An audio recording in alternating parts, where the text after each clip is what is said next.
Halo, hai. Assalamualaikum warahmatullahi wabarakatuh.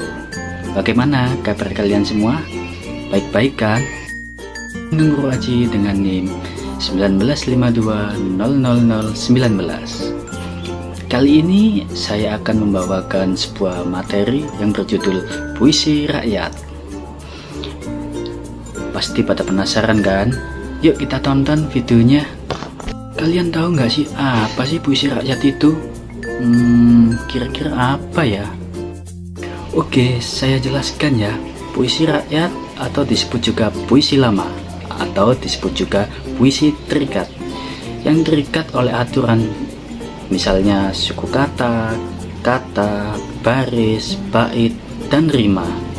Puisi rakyat adalah kesusastraan rakyat yang sudah tertentu bentuknya.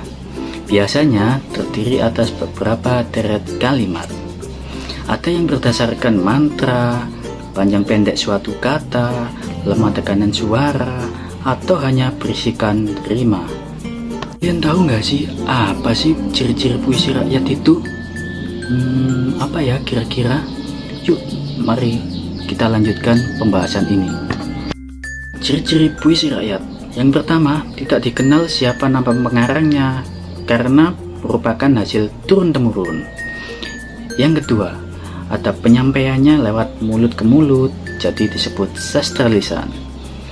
Yang ketiga, ada terikat oleh aturan-aturan. Sementara aturan-aturan tersebut antara lain jumlah kata dalam satu baris, jumlah baris dalam satu bait, persajakan atau rima, banyaknya suku kata tiap baris, atau irama. Apakah kamu pernah mendengar jenis puisi rakyat seperti pantun, gurindam, atau syair? Yang pertama ada pantun. Pantun adalah puisi Melayu yang mengakar dan membudaya dalam masyarakat. Pantun dikenal dengan banyak nama di berbagai bahasa di Nusantara. Tonton atau bahasa Tagalog, tuntun bahasa Jawa, pantun bahasa Toba, yang memiliki arti kurang lebih sama, yaitu sesuatu ucapan yang teratur, arahan yang mendidik, dan bentuk kesantunan. Beberapa ciri-ciri pantun. Yang pertama adalah tiap bait terdiri dari 4 baris atau 4 lari. Yang kedua, tiap baris terdiri atas 8-12 suku kata. Yang ketiga, ada rima akhir, tiap baris adalah ABAB. Yang keempat, ada baris 1 dan 2 adalah sambiran. Yang kelima, baris 3 dan 4 adalah isi. Adapun contoh pantun berikut ini, simak ya. Ucapan manis hanya di bibir, tapi selalu jaga amanah. Semoga pandemi segera berakhir, kami rindu ke sekolah. Berikutnya adalah syair. Syair adalah salah satu puisi lama. Syair berasal dari Persia, dibawa masuk ke Nusantara bersama masuknya Islam ke Indonesia. Kata atau istilah syair berasal dari bahasa Arab, yaitu syair atau syu'ur, yang berarti perasaan yang menyadari. Kemudian kata syu'ur berkembang menjadi syi'ru, yang berarti puisi dalam pengetahuan umum. Dalam perkembangan syair tersebut mengalami perubahan dan modifikasi sehingga menjadi khas Melayu, tidak lagi menyatu pada tradisi sastra syair negeri Arab. Ciri-ciri syair. Ciri-ciri syair antara lain: 1. Setiap baris terdiri dari 4 baris. Yang kedua, setiap baris terdiri atas 8-14 suku kata. Yang ketiga, bersajak A, A, A, A. Yang keempat, semua baris berisi isi. Yang kelima, bahasa yang digunakan biasanya berupa kiasan. Contoh syair. Sudah lama rasa ini terpendam di hatiku, tapi kau tak menganggap diriku. Mungkin hatimu sudah tertutup untukku. Ini memang jalan takdirku. Diri ini terus terjatuh karena kau pergi menjauh. Tapi ku tak mengeluh, dan ku terus terjatuh. Ku tak tahu pergi tanpa alasan, meski jarak memisahkan. Walau ku tahu itu menyakitkan, harus ku hadapi tanpa tangisan. Aku memang bukan yang terbaik untukmu, dan aku memang bukan yang terindah bagimu. Walau hati terkoyak untukmu, ku tetap berdiri tegar tanpamu. Selanjutnya adalah Gurindam. Gurindam adalah puisi lama yang berasal dari negeri India.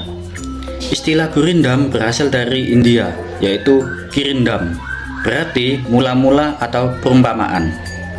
Gurindam syarat nilai agama dan moral. Tak dipungkiri bahwa Gurindam bagi orang dulu sangat penting dan dijadikan norma dalam kehidupan.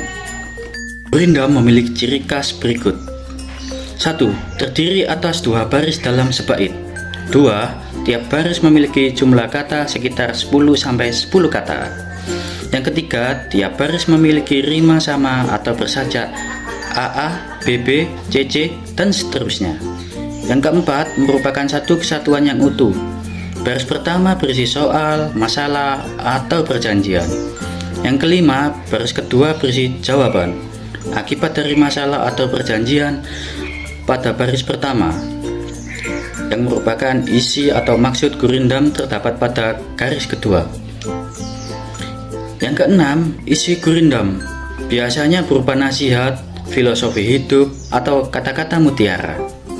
Contoh Gurindam: kepada guru harus beradab, kepada rekan jangan biadab. Selanjutnya adalah mantra. Mantra adalah sebuah ucapan yang masih dianggap mempunyai kekuatan gaib atau mistis.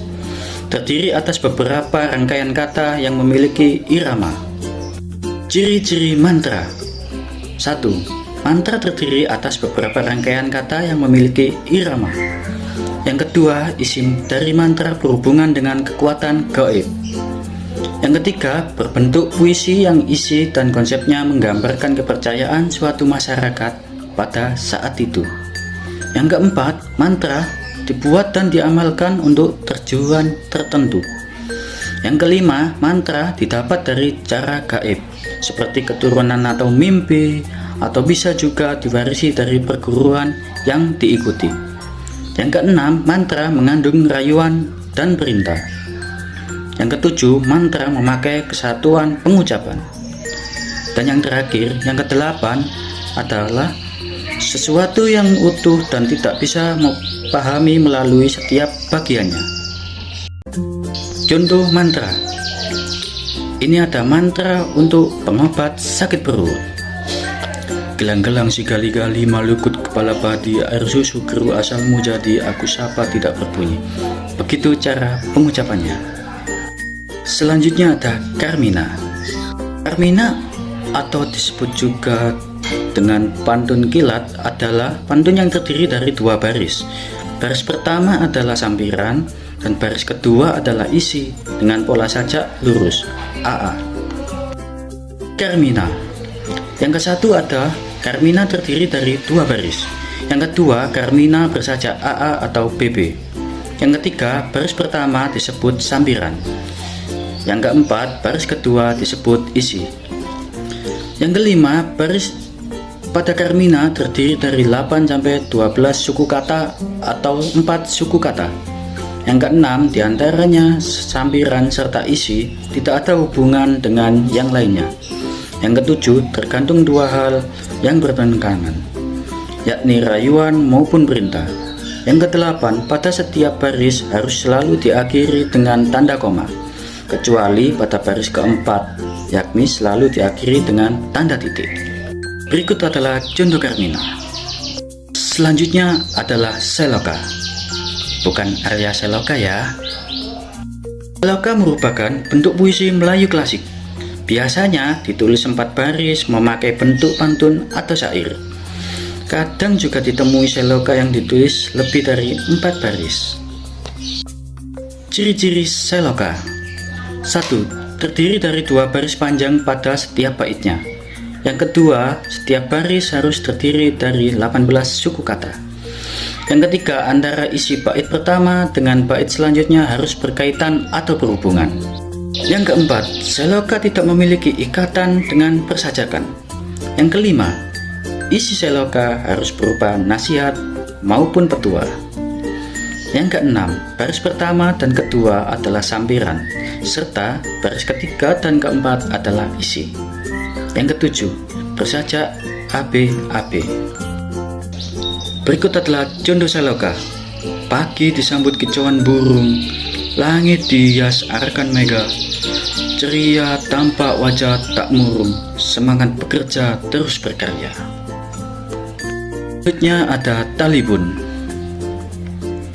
Talibun adalah salah satu jenis puisi lama seperti pantun karena memiliki sampiran dan isi, tetapi lebih dari 4 baris atau mulai dari 6 baris sampai 20 baris, berirama ABC, ABC, ABCD, ABCD, ABCDE, ABCDE, dan seterusnya.